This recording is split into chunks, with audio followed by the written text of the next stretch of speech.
ไม่อยากบอกเป็นคำอยากดูแบบบางครั้งคำพูดมันก็เป็นแค่คำหนึ่งแต่แค่แบบว่าให้ดูแบบการกระทำรู้ว่าฉันรักแกนั่นแหละเบบเหรอก็ถ้าจะบอกเป็นคำพูดก็คือก็ขอบคุณมากที่แกยังเปิดใจรับอะไรใหม่ๆอยู่ตลอด มันทำให้ ยังมีอีกเหรอ ฮะ ยังมีอีกใช่ไหม นี่อีกของแปลกๆครับมีอีกเยอะนี่แหละชอบหยอกกันอย่างเงี้ยไอคนนึงก็ไม่เคยพูดไอคนนึงก็ชอบพูดเยอะแต่เขาจะชอบพิมพ์มาหายาว ชอบพิมพ์ไม่ชอบไม่ชอบคุยอะไรอย่างเงี้ยรู้สึก ๆนี่ ว่า มีอ่านนะพิมพ์เยอะอะ โถ นี่แหละครับก็นี่แหละก็เขาเป็นคนที่เป็นคนมีวิวัฒนาการอะ ที่พัฒนาการ มีการเปลี่ยนแปลง อะไรวะ มีการเปลี่ยนแปลงตัวเองอยู่ตลอดเวลาเปิดรับลองเปิดใจดู เปิดอีกเดี๋ยวจะเปิดอีกเรื่อยๆ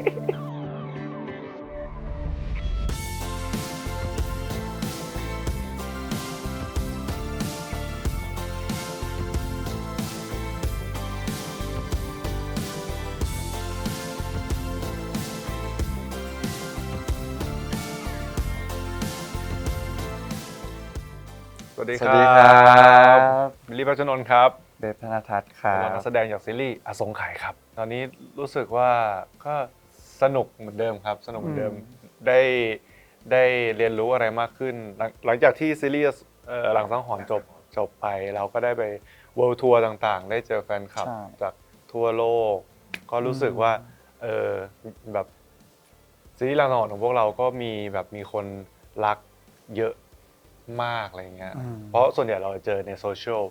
นี่พวกเราก็ได้ไปแบบเยอรมันไปลาตินอเมริกาได้ไปเจอ ใช่ ไปญี่ปุ่นไปหลายที่ ช่วงที่ผ่านมาก็จะนั่นแหละครับ ไป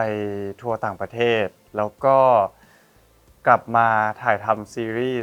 อสงไขยพอถ่ายทำจบก็ช่วงนี้ก็จะเป็นช่วงที่ได้พักผ่อน พร้อมที่จะแบบพร้อมลุย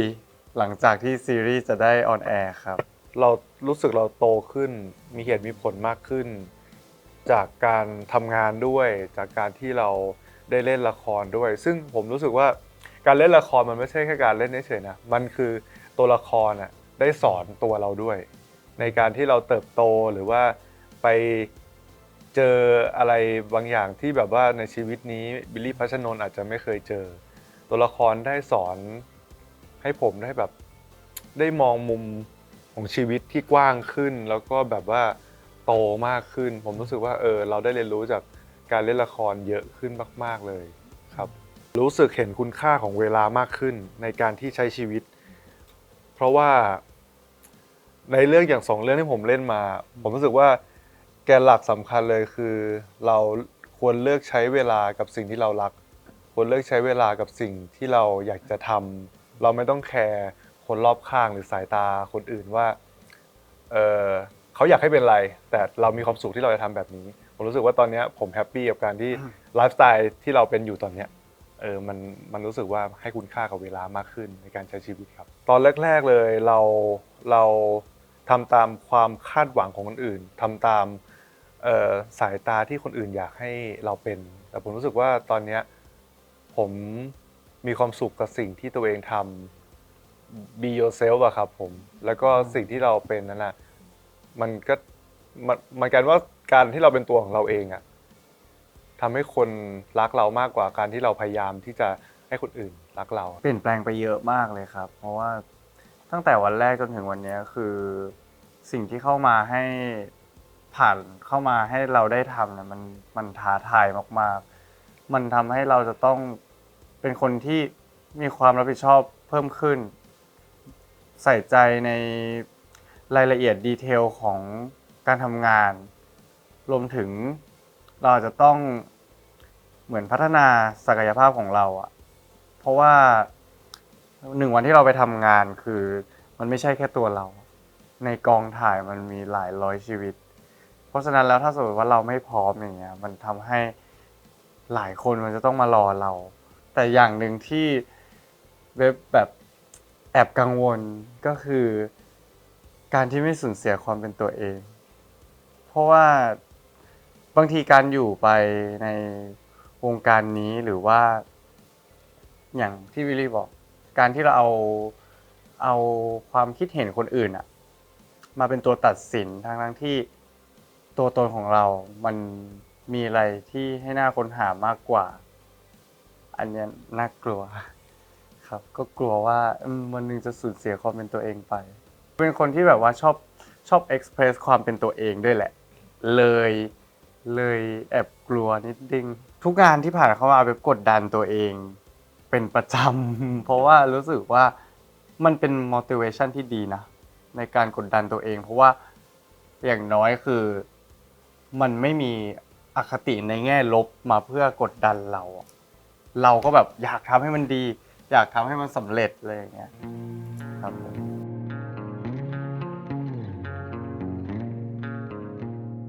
เบฟจะบอกว่าเบฟเป็นคน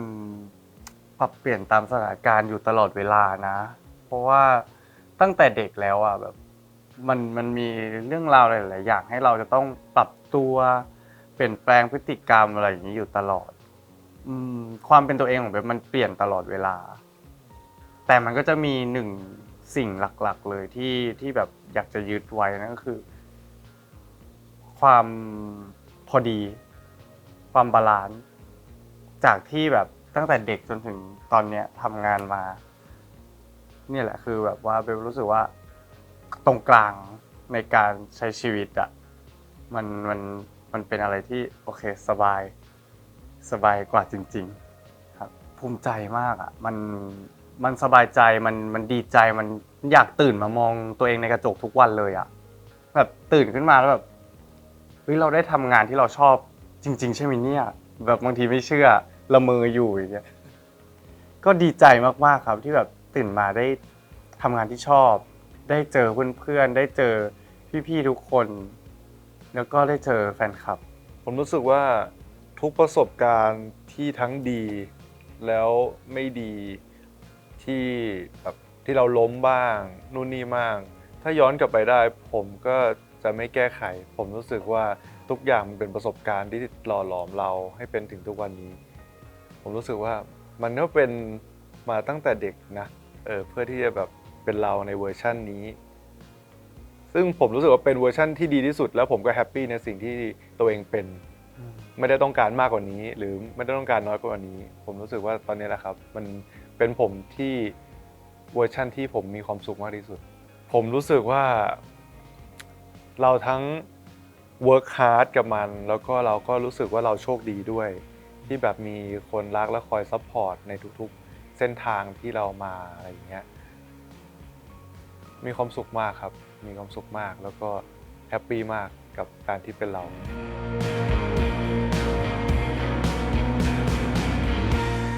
โอกาสมันสำคัญมากๆสำคัญยิ่งกว่าความสามารถอีกแบบว่าเพราะว่าทุกวันนี้คือคนเก่งๆเยอะมากแต่ว่าช่องทางและพื้นที่ในการที่จะแบบว่าให้คนคนนั้น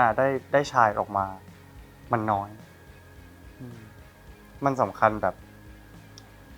โหมันจะมีกี่คนที่มันได้มาเล่นซีรีส์ที่โปรดักชันแบบว่าทุ่มทุนขนาดนี้ในเรื่องแรกแล้วก็มีซีรีส์อีกเรื่องหนึ่งต่อมาเลยในอีก2 ปีถัดมาแล้วก็เป็นบทที่เรารู้สึกว่าอ่านแล้วเราใจเต้นในฐานะนักแสดงนี่แหละคือเรารู้สึกว่าโชคดีจริงๆสำหรับโอกาสนี้ผมรู้สึกว่าโอกาสเป็นสิ่งสำคัญครับแต่ว่าถ้าสมมุติว่าเราไม่พร้อมโอกาสนั้นมันก็ไปเหมือนกันผมรู้สึกว่าผมมีคำหนึ่งที่ผมทำมาตลอดก็คือถ้าเราขยันมุมานะมีวินัยเตรียมตัวเองให้พร้อมตลอดเวลาเราไม่รู้หรอกโอกาสจะเข้ามาตอนไหนเพราะฉะนั้นถ้าเราพร้อมมีความสามารถพร้อมโอกาสเข้ามาและจังหวะมันคลิกพอดีผมว่านั่นจะเป็นสิ่งที่มันดีมากๆเลยใช่ครับบางครั้งถ้ามุดโอกาสมาแล้วเราไม่พร้อมความสามารถเรายังไม่ได้ขัดเกลาตัวเองมากพอผ ราะสมัยเนี้ยคือคนเก่งๆเยอะมาก จริง ใช่แล้วถ้าเรายังไม่แบบเรียกว่าอะไรยังไม่พร้อมที่จะแบบสู้กับตรงเนี้ยโอกาสเข้ามาก็เสียดายโอกาสใช่โอกาสเป็นสิ่งสำคัญครับ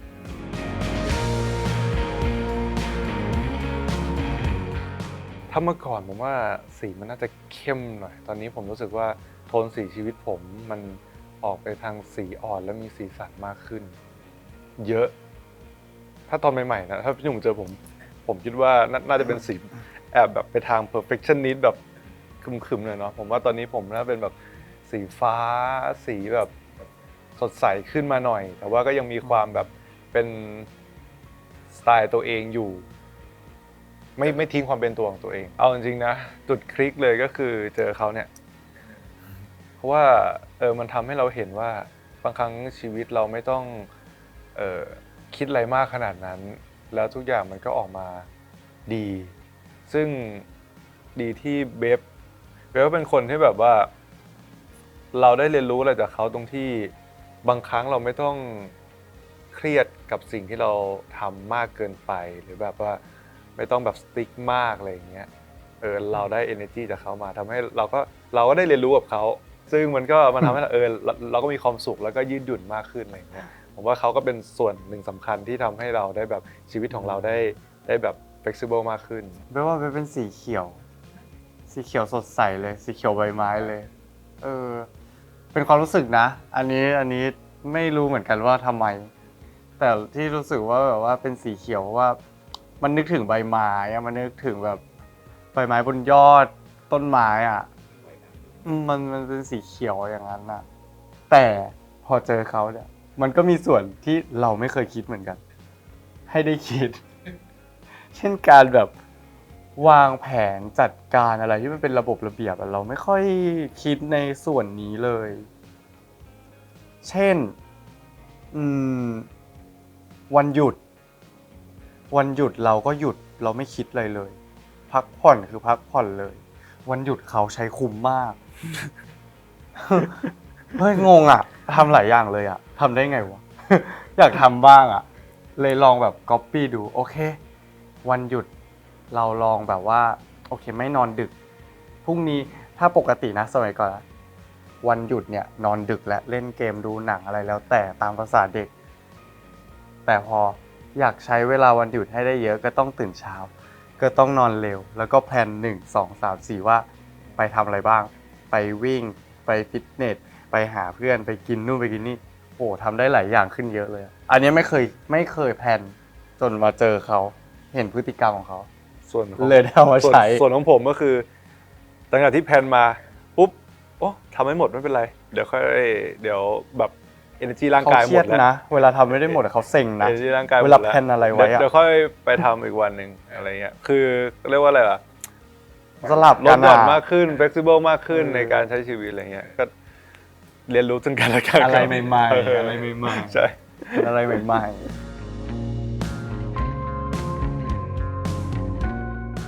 ตอนนี้ผมรู้สึกว่าผมแฮปปี้นะรวมถึงชีวิต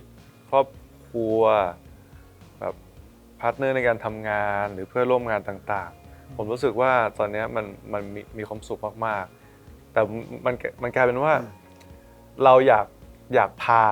คนรอบข้างของเราหรือว่าพาร์ทเนอร์ของเราหรือว่าทีมงานของเราทุกคนเติบโตไปกับเราอีกผมยังอยากเติบโตขึ้นไปมากกว่านี้อีกเราอยากให้สิ่งที่เราทำสิ่งที่เราตั้งใจทำให้คนเห็นมากขึ้นกว่านี้อีกแต่ทุกๆก้าวในการเติบโตไม่ต้องห่วงว่าผมไม่มีความสุขหรือผมฝืนผมมีความสุขทุกก้าวในการเดินเพราะฉะนั้นผมแฮปปี้มากรวมถึงผมว่าแฟนคลับหรือว่าคนรอบข้างน่าจะรู้เรื่องนี้ดีครับเอาจริงตอนแรกผมบอกว่าผมไม่คิดว่าจะอยากเป็นนักแสดงผมอยากเป็นนักบินผมวางแผนการบินมาตั้งแต่เด็กต้องเรียนสายวิทย์เป็นวิศวะเพื่อไปเป็นนักบินแต่การว่าเราได้มาทัชตรงนี้แล้วก็รู้สึกขอบคุณตัวเองวันนั้นที่ลองเปิดใจกับสิ่งอะไรแบบนี้กลายเป็นว่าเรามีความสุขกับการที่เราได้ทำสิ่งหนึ่งแล้วสิ่งที่เราทำนั้นน่ะ มันมอบความสุขให้กับอีกคนหนึ่งได้ หรือเป็นแรงบันดาลใจให้กับพวกเขาได้ ซึ่งสิ่งที่ผมทำนั้นผมก็มีความสุขผมมีความสุขในการที่เราแสดงหรือเอนเตอร์เทนมันรู้สึกว่าเราได้เรียนรู้อะไรใหม่ๆซึ่งผมชอบมากเลยในการเล่นเป็นตัวละครแต่ละตัวได้เห็นเขาเติบโตได้เห็นเขามีความรักได้เห็นเขาเศร้าได้เห็นเขาสนุกสนานกับชีวิตซึ่งทุกตัวละครผมรู้สึกว่าบางซีนหรือบางอะไรที่ผมเล่นกับเบฟอะแล้วแบบเราเป็นบิลลี่ที่มายืนดู แล้วเราก็สงสารเขาว่าแบบความรักของเขามันช่างสวยงามโอ้เขาจะต้องจากกันไปอีกแล้วอะไรอย่างเงี้ยบางครั้งมันแบบเราสนุกตรงนั้นแล้วก็ผมว่าสิ่งที่ผมทำมีความสุขมันก็มอบให้กับคนดูมอบให้กับแฟนคลับมันแฮปปี้มากครับอันนี้ใช่คิดไม่ผิดเลยก็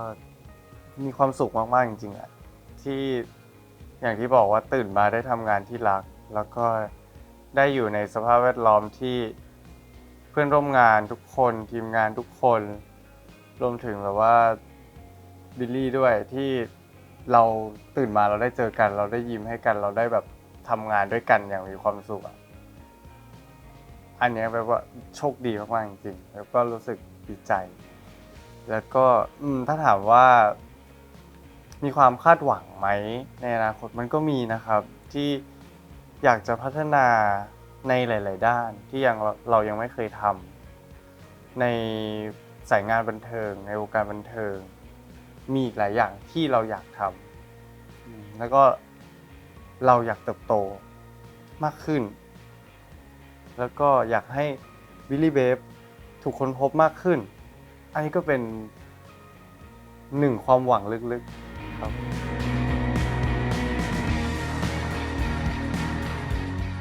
เขาก็เปลี่ยนไปเยอะนะมีความอะไรหลายๆอย่างที่พักหลังนี้ก็ไม่คิดว่ามันจะเป็นสิ่งที่ออกมาจากตัวบิลลี่คือมาเจอกันตอนแรกๆก็มองเขาเป็นแบบผู้ใหญ่คนหนึ่งมีความสุขุมมีความ1 2 3 4เป๊ะชึบชับ1 2แต่ว่าตอนนี้ก็มีความแปลกในตัวมีความเป็นเด็กมีความปล่อยใจอะไรมากขึ้นแต่เขาก็ยังเป็นตัวตนของเขาก็ยังมีความที่เป็นเนี่ยแหละบิลลี่เราจะติ้งต้องกับคนที่เราอยากเปิดใจด้วยแค่นั้นแหละฟิวนั้นเอาจริงจะให้ไปทำติ๊กต้องนี้กับแกทำใส่คนอื่นฉันก็ว่าทุกคนน่าจะรับไม่ได้ทำกับแกนี่แหละครับผมเหรอผมรู้สึกว่าตอนแรกๆก็จะมีความกึ่งหน่อยตอนแรกเพราะว่ายังไม่ค่อยได้แบบว่าตึงใส่กันกึ่งเขาสับไปเลยกึ่งเนี่ยอะไรอย่างเงี้ยเขาว่าถามว่ากึ่งคืออะไรเข้าวัยรุ่นอะไรพวกนี้ก็จะแบบรับมาจากเบฟอะไรเงี้ยกึ่งอะไรเงี้ยเสพโซเชียลไงแล้วเสร็จปุ๊บก็อยู่ไปอยู่มาแล้วก็เขาเหมือนแบบสดใสเขามีความสดใสตอนแรกๆก็เขาเจอช็อกเหมือนกันครับแบบว่าแบบโอ้นี่แบบว่าชอบแบบว่าเขาเรียกว่าอะไรแล้วแต่งหน้าอะไรก็จะคุยเนาะนางชอบคุยชอบแบบว่าบูตเอเนอร์จีเพื่อแบบมันเป็นเพิ่งมารู้ตอนหลังว่ามันเป็นการบูตเอเนอร์จีของเขาแล้วก็แบบเขามีความสุขในการทำงานในการที่แบบว่าอยู่คนรอบข้างอะไรอย่างเงี้ยซึ่งตอนแรกก็งงอยู่นี่กินอะไรมาว่ากินM100มาว่าเนี่ยทำไมมันคึกอะไรขนาดนี้วะอยู่ไปมาเหมือนกันว่า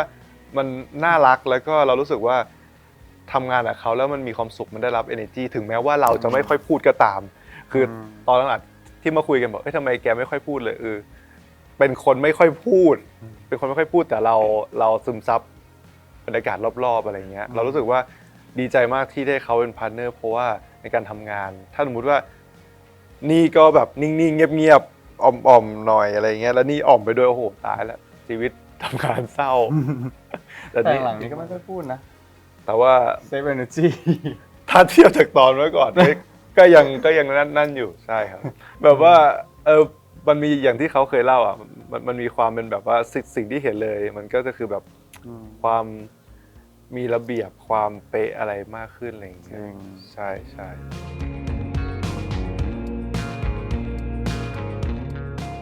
เป็นความรู้สึกที่เราไม่รู้ว่าปลายทางอะในวันที่ตั้งแต่วันแรกอะจนถึงวันเนี้ยมันจะใหญ่โตไปสักแค่ไหนแต่ในทุกๆวันอะมันก็ยังมีความภูมิใจมันก็ยังมีความเราอยากทำงานที่ดีออกมาให้ทุกคนดูอยู่เพราะว่าไม่ว่าจะดูหน้าไทม์ไลน์แฮชแท็กมันจะเด้งมาเยอะหรือน้อยลงอะไรอย่างเงี้ยเดี๋ยวนี้มันวัดเป็นตัวเลขได้เลยเนาะคือถ้ามันยังมีอยู่อะถึงจะน้อยเราเองอะเชื่อว่าเราก็ยังอยากทำงานให้ออกมาดีเพราะฉะนั้นแล้วแฮชแท็กเนี้ยมันก็เป็นเหมือนเชื้อเพลิงอยู่เสมอในการทำงานสำหรับเบฟเลยใช่ครับเพราะว่ารู้สึกว่าสิ่งที่เราทำเราไม่ได้ทุกคนอยากทำงานอยากทำเพราะเงินอยู่แล้วแต่ว่าผมรู้สึกว่าเราอยากทำสิ่งที่เราได้ทั้งเงินแล้วก็ได้ทั้งความสุขที่จะมอบให้กับคนที่เขาติดตามเราด้วยเพราะผมรู้สึกว่าไอ้ตัวแฮชแท็กเนี่ยเวลาใน X หรือในอะไรเงี้ยเราจะเข้าไปดูมันก็คืออีกหนึ่งเชื้อเพลิงในการที่แบบใช่เราทำสิ่งนี้แล้วคนที่เขาติดตามเราแฟนคลับหรือคนที่รักเราเขามีความสุขมีแฮปปี้มันถ่ายทอดออกมาจากงานของเราอย่างเงี้ยผมว่านั่นแหละมันคือความสุขที่มันออกมาอะไรอย่างเงี้ยครับอยากให้ครอบครัวเราเติบโตไปซึ่งต้องบอกว่าบ้านบิลลี่เบฟเนี่ยน่ารักมากเลยนะคือใช่คือเขาขายงานกันเก่งมากขายงานกันเก่งสุดๆแล้วก็แบบส่วนใหญ่จะได้รับคำชมเรื่องความแบบเฟรนลี่ด้วยความที่แบบว่าแบบเขาเรียกว่าอะไรอ่ะเจอใครมาก็แบบช่วยขายแล้วก็ดูแลเทคแคร์อย่างแบบล่าสุดเวลาพวกเราไปต่างจังหวัดเนี้ยเหมารถบัสกันไปแล้วก็แบบฟีลแบบเป็นไกด์ทัวร์คือมันดูเหมือนเป็นแฟมิลี่จริงๆเงี้ยแบบคนนี้ยังไม่เคยมาใช่ไหมมาเดี๋ยวเราดูแลเขาเทคแคร์มีแฟนคลับอินเตอร์มาจากต่างประเทศเงี้ยก็ช่วยดูแลพาเขาไปเที่ยวนู่นนี่อะไรเงี้ยผมรู้สึกว่าเป็นครอบครัวที่น่ารักมากๆเลยกับบ้านบิลลี่เบฟอะแล้วก็บางครั้งก็ศิลปินก็อยากจะไปจอยด้วยก็ต้องยอมรับว่าแฟนคลับเป็นภาพสะท้อนความน่ารักของศิลปินนี่อย่างนี้ดีกว่าศิลปินเป็นยังไงแฟนคลับว่าเป็นยังไงด้วยความที่เรารู้สึกว่าเคมีของเราเวลาการอยู่ด้วยกันหรือว่าหลายๆอย่างที่หลายๆคนรับรู้เนี่ยคือเวลาเราไปไหนกับเพื่อนกับฝูงมันมีความจอยมันมีความอะไรอย่างนี้ไงมันก็อาจจะดึงดูด energy หลายๆทางกับหลายๆคนให้มาติดตามเรามาชอบเราอะไรอย่างเงี้ยแฟนคลับของเราก็เลยแบบว่าค่อนข้างที่จะกล้าแสดงออกสนุกสนานเนเจอร์เวลาอยู่กับใช่สนุกสนาน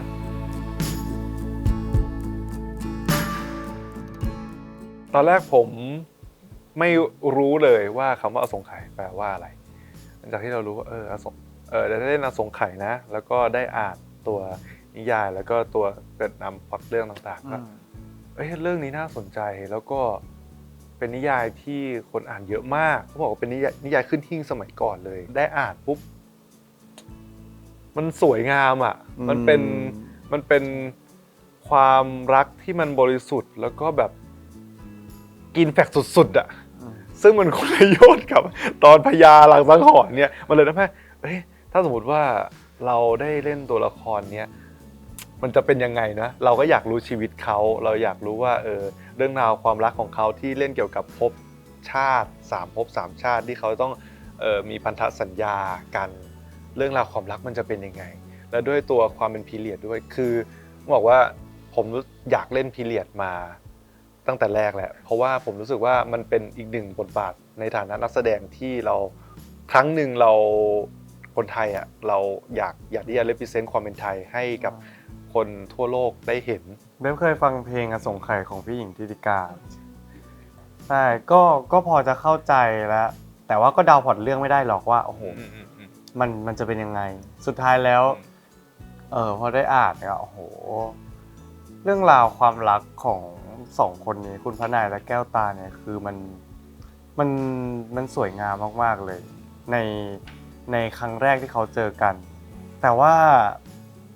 พอมันถึงจุดที่มันมีจุดหนึ่งที่มันจะต้องเกิดโศกนาฏกรรมทำให้ได้จากกันอย่างเงี้ยมันก็เป็นอะไรที่ใจสลายสำหรับมุมที่เราอ่านมากๆแล้วก็เอาใจช่วยลุ้นกับตัวแก้วตาและคุณพระนายว่าพอแก้วตาไปเกิดภพชาติต่อไปเนี่ยเขาจะเป็นยังไงต่อไปแล้วจะมาเจอกันรักกันได้ยังไงมันเป็นความรู้สึกนี้เลยที่แบบลุ้นไปด้วยเอาใจช่วยไปด้วย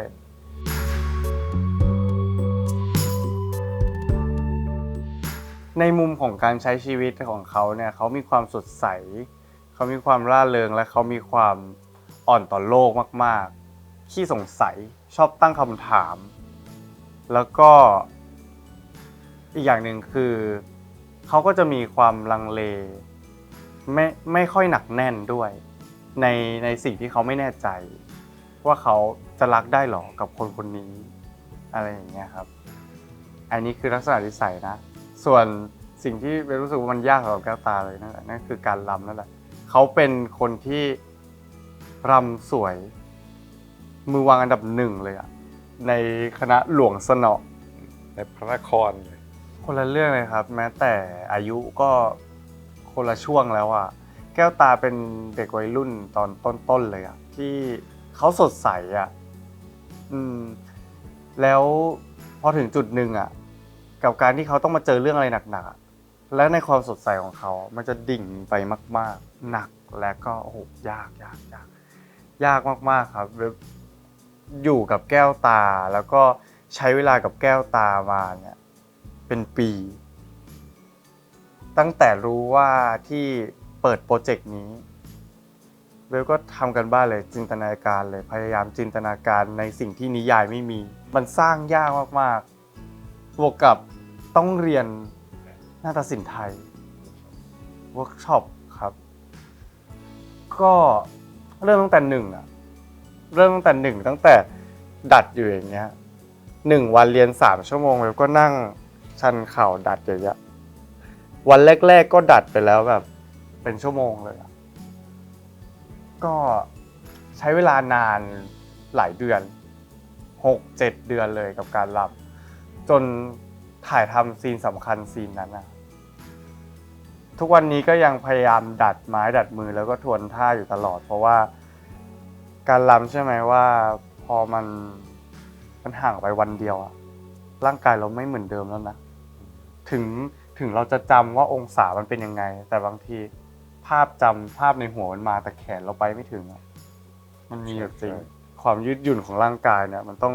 ให้เวลาโหมันเป็นอะไรที่กดดันมากๆแล้วมากไปกว่านั้นในชีวิตจริงคณะละครรำใช่ไหมในการถ่ายทำมีพี่โขนพระราชทานมายืนรำข้างๆเราโอ้นี่แหละคือแบบเขาให้กำลังใจเราแล้วเขาก็ชื่นชมเราว่าน้องเรียนได้6 เดือนจริงๆหรอเพราะว่า6 เดือนครับตอนนี้ขาสั่นไม่ไหวแล้วพี่เขาก็แบบเหมือนแบบเขาก็ทึ่งนะในความสามารถของเราแต่ในมุมเราเองมันหยุดไปไม่ได้จริงๆสำหรับศาสตร์แห่งศิลปะไทยอันเนี้ยที่เรียกว่านาฏศิลป์หยุดไม่ได้เลยแม้แต่วันเดียวถ้าสมมติว่าเรารู้ว่าเราจะต้องรำอะไรในวันเนี้ยเตรียมตัวละเป็นอาทิตย์เป็นเดือนอย่างนั้นเลยครับคุณใหญ่ครับเป็นคุณใหญ่เป็นมียศเป็นถ้าในปัจจุบันก็ยศพันเอกครับเป็นเจ้าเมืองเสมอใจราชซึ่งเขาก็จะมีความเป็นทหารคือต้องบอกก่อนผมเล่นเป็น3 ตัวละครใช่อันนี้แหละก็เป็นอีกหนึ่งความท้าทายของตัวคุณใหญ่ซึ่งคุณใหญ่เขามีความ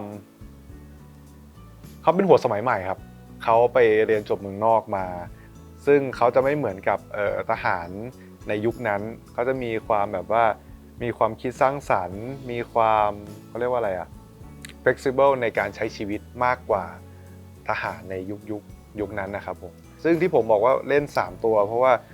มีคุณใหญ่ในยุคร.6 ซึ่งคุณใหญ่ยุคร6นั้นก็มี2อันอีกก็คือเป็นคุณใหญ่ก่อนที่จะเสียชีวิตกับคุณใหญ่หลังเสียชีวิตก็คือตอนยุคร9ซึ่งฟังเหมือนเป็นตัวละครเดียวกันนะแต่ว่าหลังจากที่เรียนเวิร์กช็อปกับครูแอลกับพี่ใหม่มาคือมันคนละมูดเลยครับเพราะว่าการที่คนเราได้เจอความผิดหวังได้เจอความเสียใจต่างๆมันเปลี่ยนเขาเป็นอีกคนหนึ่งเลยครับตอนที่คุณใหญ่ร6อ่ะชีวิตเขาสดใสชีวิตเขาเพอร์เฟกต์การงานทุกอย่างดีความรักดีแต่หลังจากที่เขาเสียแก้วตาไปอ่ะมูดชีวิตของเขาอ่ะที่เขายังวนเวียนไม่ไปผุดไม่ไปเกิดด้วยพันธสัญญารอจนอสงไขยปีไม่รู้ว่าจะได้เจอแก้วตาเมื่อไหร่เขาต้องรออยู่ในห้องใต้ดินเป็นวิญญาณยืนอยู่อย่างนั้นนั่งอยู่อย่างนั้นคิดซึ่งมูดของตัวละครนั้นก็จะเป็นอีกมูดหนึ่งเลยมันจะมีความแบบดาร์กมันมีความหม่นของชีวิตมากๆครับซึ่งก็ต้องรอดูเป็นยังไงส่วนอีกตัวหนึ่งก็คืออาจารย์เปรมก็อาจารย์เปรมนี่ก็เป็นสมัยร9ครับซึ่งเป็นคนหน้าเหมือนคุณใหญ่หน้าเหมือนเฉยๆแต่ผมก็ต้องไปเล่นด้วยซึ่งเป็นอาจารย์ที่มาสอนแก้วตาแล้วก็หลงรักแก้วตาก็คือบิลลี่เล่นแย่งกับตัวเองอ่ะใช่ก็คืออาจารย์เปรมเขาก็จะเป็นคนเขาเรียกว่าเป็นหนุ่มจบนอกเหมือนกันแต่ด้วยความสมัยใหม่ที่ยุคกับปัจจุบันอ่ะมันก็จะมีความแตกต่างระหว่างหนุ่มนอกสมัยร6กับหนุ่มนอกสมัยร9ก็จะมีความแตกต่างกันเราก็เลพิเซนต์ในสิ่งที่อาจารย์เปรมออกมานั่นก็เป็นอีกหนึ่งตัวละครที่ยากเหมือนกัน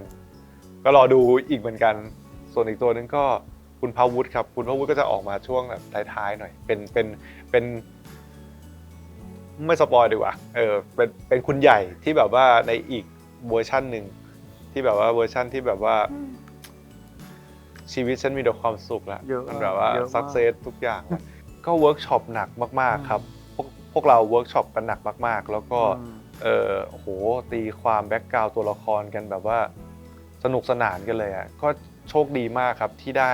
ทั้งพี่ใหม่แล้วก็ครูแอลที่มีเป็นแบบปรมาจารย์ในด้านการแสดงนี่เลยผมได้เรียนรู้อีกศาสตร์การแสดงที่แบบได้อะไรเยอะมากแล้วพี่ใหม่ก็เก่งมากๆพี่ใหม่เขาสามารถมองสิ่งที่ไม่มีอะไรให้มันดูมีอะไรได้แบบสนุกสนานในอีกมุมนี้ได้อะเรียกว่าเป็นช้อยส์ในการแสดงซึ่งมันเป็นแบบเปิดโลกกับผมมากๆเงี้ยแล้วด้วยความที่เขาชอบดนตรีประจวบเหมาะกับได้ดูแก้วตาลำด้วยกลายเป็นว่าทั้งลำทั้งเล่นเครื่องดนตรีมันเหมือน2คนจับมือกันในการเล่าเรื่องความสุขของอสงไขยอะไรอย่างเงี้ยครับก็เลยแบบเราก็เลยมีความสุขกับการที่จะเล่นเครื่องดนตรีมากขึ้นกับการเล่นเป็นคุณใหญ่ครับ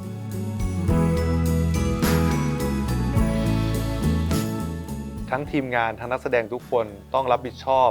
ในส่วนของตัวเองให้ได้มากที่สุดแล้วก็ทำการบ้านเยอะมากๆในแต่ละซีนเพราะว่า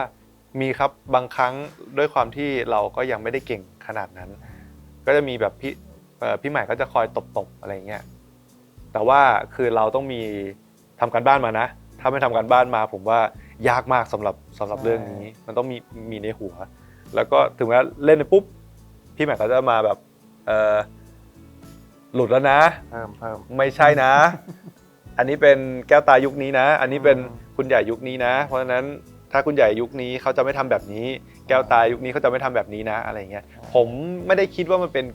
การติหรือการอะไรผมคิดว่ามันเป็นการจับมือทำงานเพื่อให้สร้างสรรค์ผลงานออกมาให้เพอร์เฟกต์ที่สุดยิ่งติยิ่งชอบกลายเป็นว่าทั้งทีมงานทุกอย่างโปรเฟชชั่นอลมากลายเป็นเราถ้าสมมติเราผิดขึ้นมาเนี่ยจะรู้สึกผิดเลยอ่ะรู้สึกผิดเลยอ่ะนั่นแหละแต่ว่ามันก็เป็นสิ่งที่กระตุ้นให้เราแบบทำการบ้านเยอะๆอยากแบบว่าทำผลงานออกมาให้ดีสู้กับทีมงานที่เขาโปรเฟชชั่นอลระดับนั้นนะครับถ้าเราทำกันบ้านไม่ดีอันนี้จริงๆดีเทลต่าง แม้แต่คำพูดอะไรที่มันแบบว่าเราอยากที่จะ improvise มันออกมาอย่างเงี้ยมันไม่ได้ครับกับขอรับมันไม่ใช่มันผิดถ้ามันอยู่ยุคนี้กับยุคเนี้ยไม่ได้เลย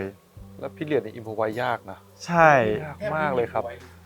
ก็มี มันก็ แต่ว่ มีบ้างครับ ช่ ในการเรารับ react อืม อะไรนะขอรับอย่างเงี้ย พูดอะไรเงี้ยอืม บางทีเราก็แบบอยากจะ react แต่ก็เราต้องคิดดีๆนะคือว่าจังหวะที่อยากจะมี choice อะไรเพิ่มเติมนอกเหนือจากบทในการรับ react ต่างๆอะคือโน้ตไว้เลยอะโน้ตไว้เลยแล้วแบบเพิ่ม choice ให้ตัวเองตั้งแต่ตอนอ่านบทเลยว่าแบบโอเคไปเวนี้ได้ไปเวนี้ได้ส่วนหน้างานแล้วแต่ความเหมาะสมว่าจะยังไงแล้วแต่แบบบรรยากาศแล้วตอนนั้นเลยว่าคนนี้ส่งออกมาเท่านี้นักแสดงคนนี้ส่งมาเท่านี้เราจะไปยังไงดีแล้วแต่เราอันนี้คือแบบวิธีการทำกันบ้าน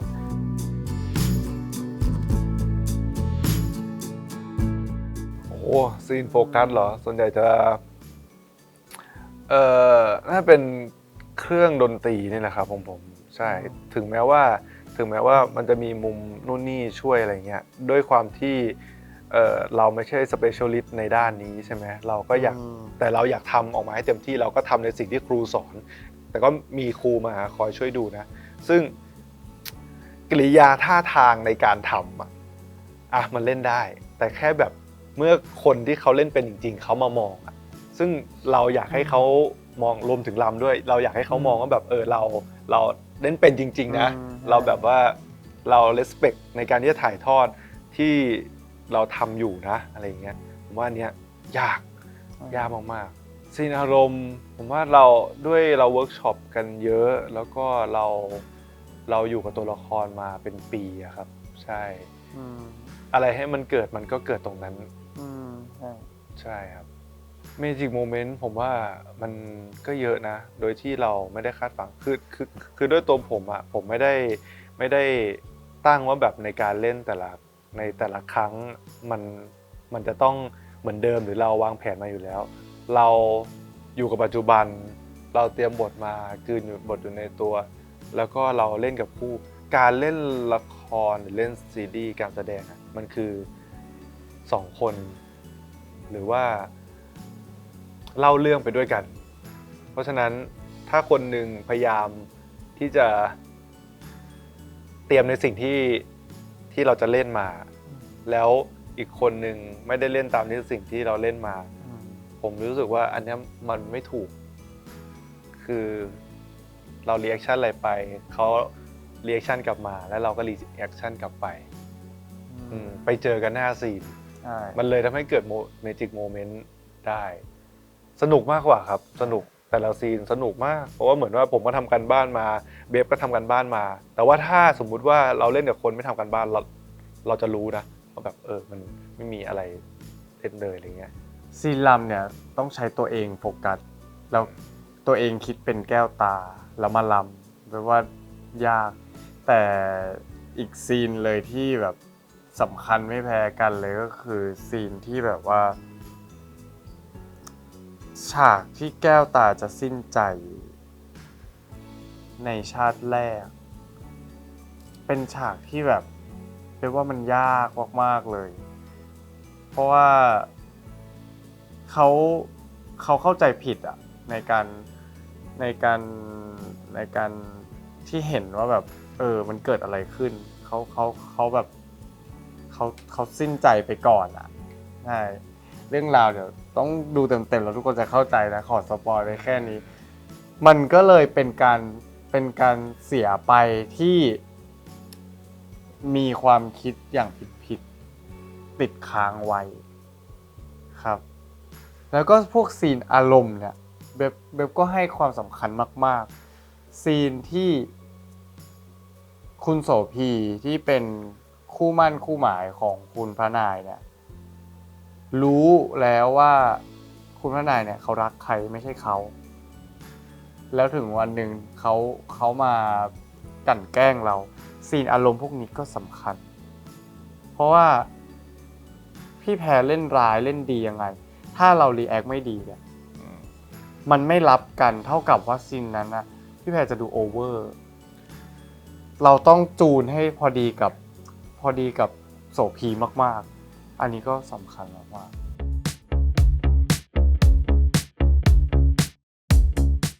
มันเป็นความรักที่เราไม่รู้ว่าเราจะได้กลับมาเจอเขาอีกเมื่อไหร่ คือเขาได้เจอรักแท้ในชาติภพ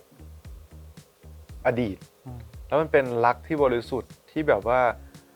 ต่างคนต่างได้ปลดล็อกความรู้สึกของตัวเอง ปลดล็อกความเป็นตัวของตัวเอง และคนหนึ่งคือด้วยคำพูดพันธสัญญาแค่คำเดียวทำให้เขาไม่ไปผุดไปเกิด ให้เขารอ และการรอของเขาอะรอแบบไม่มีความหวังครับ รอแบบอสงไขยปีไม่รู้ว่าอีกกี่ปีหรือจะต้องได้เจอกับแก้วตาอีก แต่เขาก็รอไปเรื่อยๆมันเป็นความรักที่แบบ มันเป็นรักบริสุทธิ์รักแท้จริงๆแล้วจนที่เขาได้มาเจอกันน่ะมันแบบเอาละหวังว่าจะได้แบบว่าได้ทำตามที่เราให้คำสัญญาไว้ แต่ว่าด้วยความที่เป็นวิญญาณกับมนุษย์ ก็ต้องไปรอดูครับว่ามันจะลงเอยยังไง ใช่แต่มันน่ารักมาก หวานเวอร์ หวาน หวาน มาก หวานแบบหวานเลยหวานหยดย้อยหวานเชื่อมหวานแบบอะไรขนาดนั้นเนี่ยสองคนนี้มันแล้วมันก็น่าสงสารละในความหวานที่แบบความหวังด้วยที่มันจะได้แบบเมื่อไหร่ที่เขาจะได้มาเจอกันเมื่อไหร่ที่จะได้รู้เรื่องราวกันสักทีอะไรอย่างเงี้ยNCเหรอมันก็ ถ้ารังสังหรณ์มันจะแบบดุดันปะมันจะ ไอ้อบอวลด้วยความรักที่ออกในทีเซอร์ก็เลเวลแรกๆเองครับมันเป็นความรักที่แบบว่าเพิ่งจะแบบว่าเพิ่งปลดล็อกตัวเองมันมีอีกหลายเลเวลมากๆใช่มันเป็นความสวยงามคือมองว่าภาพที่ตีออกมามันเป็นศิลปะมันเป็นความรักที่ในยุคสมัยนั้นเขาทำกันจริงๆอะไรอย่างเงี้ยซึ่งบางครั้งเราก็อ๋อสมัยนั้นเขาทำแบบนี้เหรอนู่นนี่อะไรอย่างเงี้ยเพราะว่าก็พี่ใหม่เขาก็มีประสบการณ์ทางด้านพีเรียดมาเยอะมากเขาก็ได้ให้เรารู้ว่าอ๋อความรักในสมัยนั้นเขาเป็นทำแบบนี้นะทำแบบนี้นะในการถ่ายทอดออกมาท่าทางต่างๆแล้วพี่ใหม่ได้เซนต์ออกมาเป็นศิลปะหมดเลยครับมุมกล้องต่างๆนู่นนี่มันกลายเป็นว่ามันถ่ายทอดคนสองคนที่รักกันในสมัยนั้นออกมาจริงๆครับภาพสวยมากภาพสวยมาก